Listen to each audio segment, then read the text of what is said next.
On 5 News at Westminster, on the day Britain decides to quit the EU and David Cameron to quit Downing Street, the Prime Minister says he'll step down by October after the UK voted to leave. I love this country and I feel honoured to have served it. And I will do everything I can in future to help this great country succeed. The man tipped to succeed him says Britain now has a glorious opportunity. I believe the British people have spoken up for democracy in Britain and across Europe. We've got our country back!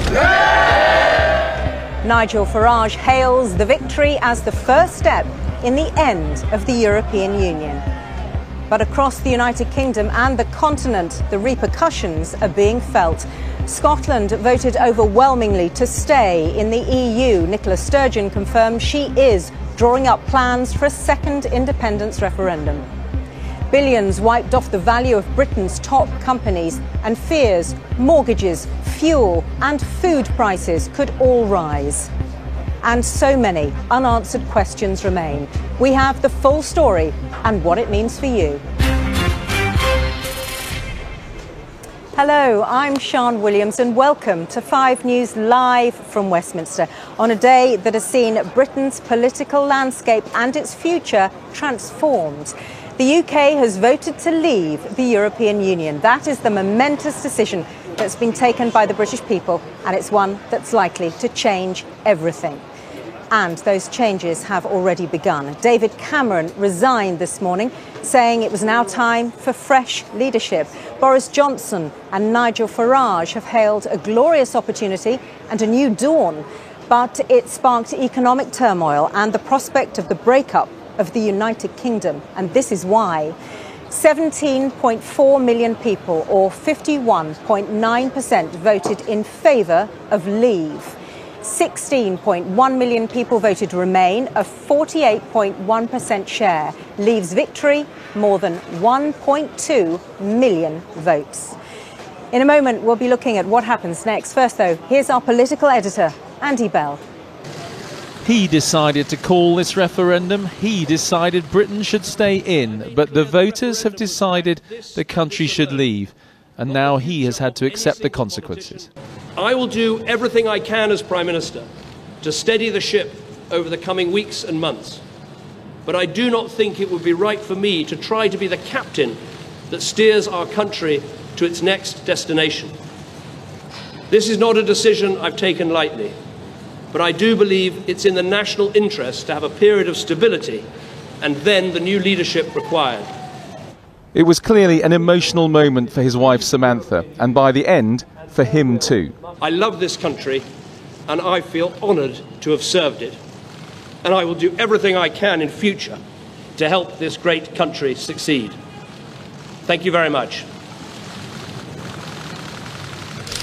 He took a gamble and he's lost. Now he's recognised reality and he's going.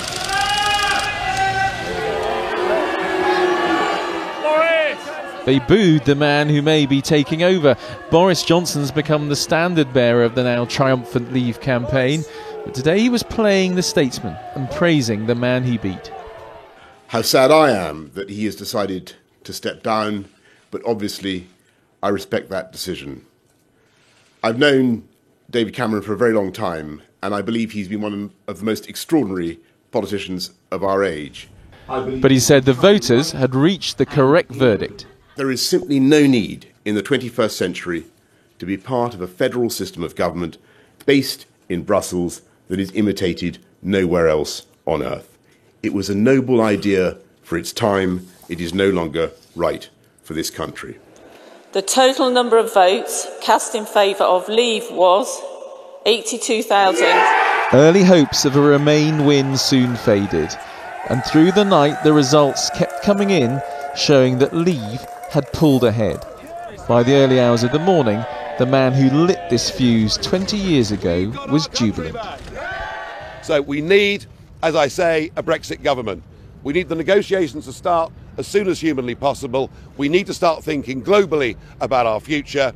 And the other thing I think that needs to happen is that June the 23rd needs to become a national bank holiday, and we will call it Independence Day. Thank you. As if there isn't enough going on, Labour MPs have put down a vote of no confidence in Jeremy Corbyn, saying their leader didn't work hard enough for a Remain vote.